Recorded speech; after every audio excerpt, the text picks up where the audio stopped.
नेपरा ने बिजली ₹2.56 फी यूनिट महंगी कर दी।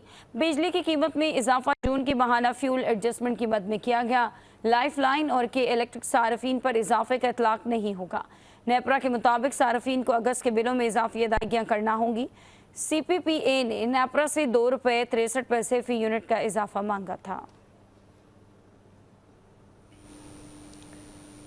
वफाकी हुकूमत ने 90 की दिहाई में IPPs के साथ किए गए मुआहदों को ख़त्म करने का फ़ैसला कर लिया है। महंगी बिजली के सताए अवाम के लिए बड़ा रिलीफ तैयार कर लिया गया, जिसका ऐलान जल्द मुतवक्के है। तफसीलात के मुताबिक वफाकी हुकूमत ने महंगी बिजली के सताए अवाम के लिए बड़ा रिलीफ तैयार कर लिया है। वज़ीर तवानाई उवैस लगारी की सरबराही में कायम टास्क फोर्स ने फ्रेमवर्क मुकम्मल कर लिया, जबकि दीगर IPPs कंपनियों के मुआहदों पर भी नज़र-ए-सानी पर गौर किया जा रहा है। इस सिलसिले में 201 से ज़ायद यूनिट के सार्फिन को 6 माह तक इसी स्लैब में रखने की पॉलिसी में तब्दीली का फ़ैसला किया गया।